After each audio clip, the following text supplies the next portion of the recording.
ओ परिंदा, तुम कमाल हो, बेमिसाल हो, पल भर में आसमान की बुलंदी को छू लेते हो, बिना किसी खौफ का, बिना किसी डर का। क्या हिम्मत है, क्या जुनून है।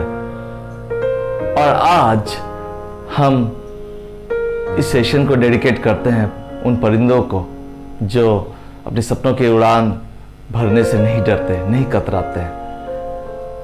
Size doesn't matter at all. What matters is the attitude. Yes. So, flight of a bird is the topic of today.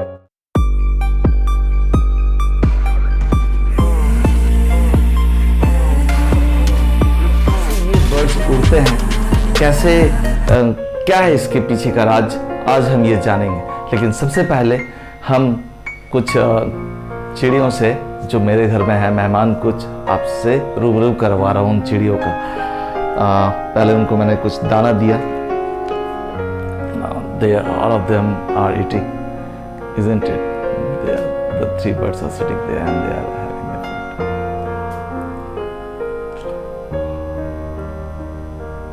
Now, और खा पी के ये थोड़े दिनों में ऐसे हट्टे कट्टे बर्ड का शेप ले लिया, isn't it?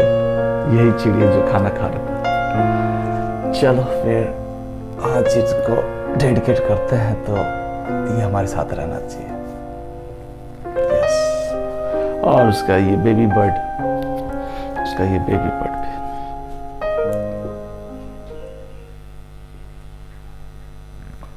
Flight of a bird.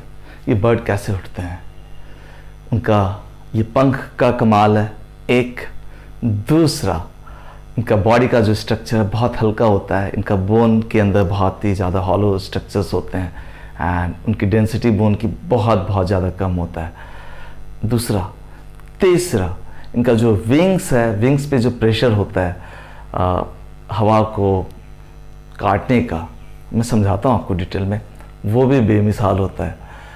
So that's ये सारा प्लस फिजिक्स का interesting law of parallelogram of forces और रिजल्टेंट, कुल मिला के। एंड न्यूटन्स थर्ड लॉ, याद है वो बलून वाला सेशन? अगर नहीं देखा होगा तो प्लीज एंजॉय, कि कैसे every action has equal and opposite reaction, हमने उसका प्रूफ किया था। Straight way let's draw a bird.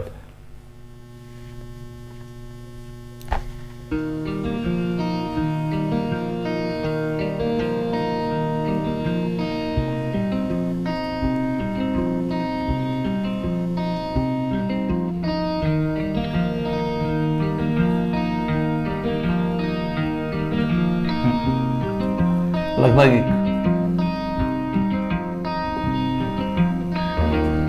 Yes.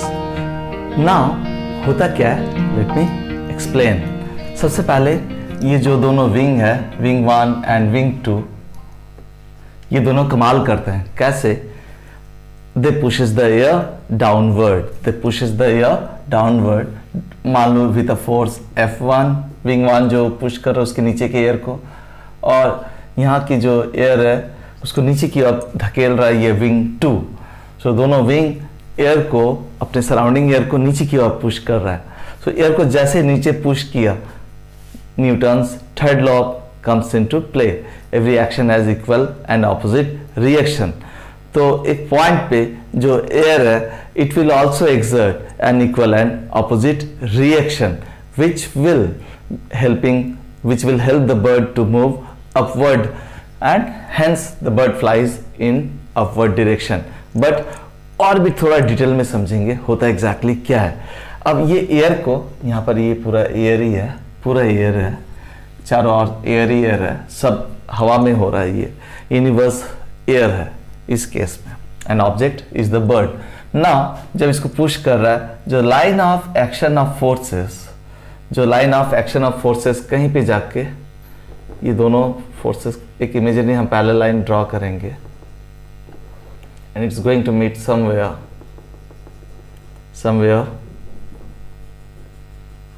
एक पॉइंट पे मीट करेंगे, isn't it?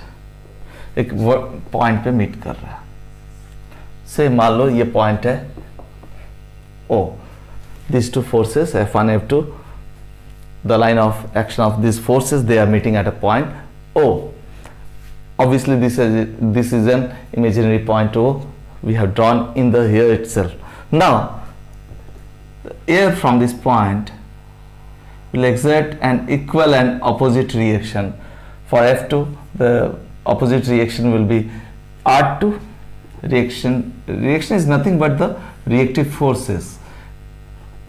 Now R1 just opposite in the direction of F1. R1 and R2 will be acting against the opposite to that of the forces F1, F2. F1 and F2 are basically the actions caused by the wing of the bird. Now here R1 and R2 ऊपर की ओर. Now how the bird will fly because of these two reactive forces?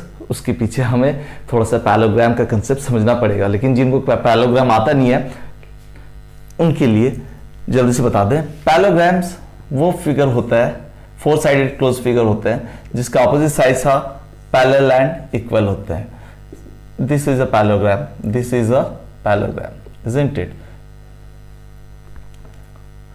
Now definitely this is a rectangle is also a parallel side. It's a parallelogram, special case of parallelogram. Now here what happens if say this is my R2 and this represents the other side of this parallelogram represents R1.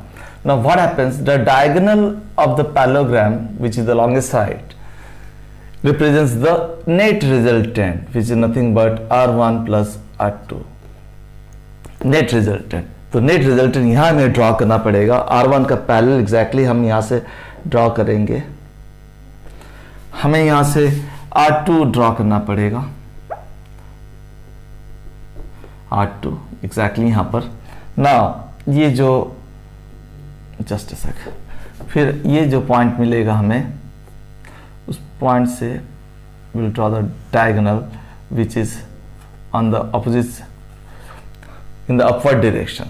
So this resultant R, because of the reactions R1 and R2, the resultant reaction R because of R1 and R2 acts on the bird in the upward direction. In the upward direction, see the direction of this R. So it's helping the bird to push and to bird to fly in the sky. This happens. Now what happens, bird को अगर नीचे land करना हो तो, उतरना हो तो, उस केस में सेम, अगर ये कंसेप्ट समझ में आ गया तो वो दूसरा वाला भी बहुत आसान है, लेकिन फिर भी समझा देता हूं मैं आपको. Everything is happening in here. Let's draw a skeletal diagram of a bird.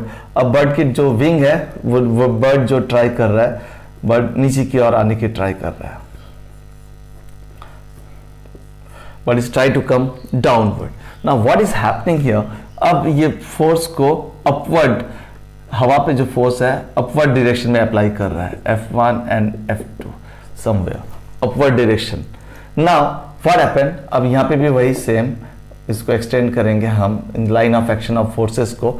Somewhere कहीं किसी पॉइंट पे ओ पे मीट करेंगे, वहां से it will exert reactive forces. हवा भी एक reactive forces R1 and R2 apply करेगा. बट इस केस में we know Newton's third law के हिसाब से in the opposite direction to the forces which we are applying in the air. So R1 R2 will be acting downward. So obviously जो resultant भी होगा, resultant कैसे निकालेंगे, we know we have to draw a parallelogram. फिर हमें यहाँ पर just minute इसको साफ कर लें. यस, अब देखो जो रिजल्टेंट है, just let me use another marker. ये रिजल्टेंट है which is acting downward, which is acting downward. Yes, this is helping the bird to move fast, you know, towards the ground. ज़्यादा मत उड़ा करो, कभी ना कभी जमीन पे आना ही पड़ेगा, ऐसा कहा जाता है हिंदी में. तो वही ये लैंडिंग था और ये टेक ऑफ था बर्ड का. इस जर्नी में जो बर्ड का हमने उड़ान देखा और बर्ड की जो लैंडिंग देखी, मज़ा आ गया कसम से, isn't it? सो इसी तरह से कुछ और बेहतरीन एग्जाम्पल्स जो कि फिजिक्स का, ये था 11th का टॉपिक, लेकिन मैं गारंटी देता हूँ इसे क्लास 6 का बच्चा भी एंजॉय करेगा आज थॉरली, उसे समझ में आ जाएगा. एंड अगर थोड़ा सा कंसेप्ट पैरेललोग्राम का कंफर्म है, and you know Newton's third law of motion. तो पढ़ाई बहुत आसान चीज़ है, if you understand, if you have a passion and zeal to follow a subject, chase your dream, chase your dreams like anything, stop cursing anything and just simply fall in love with a subject, और अपने आप उड़ान भरोगे अपनी उम्मीदों की। चलो bye bye, take care, C you in the next session, bye, take care.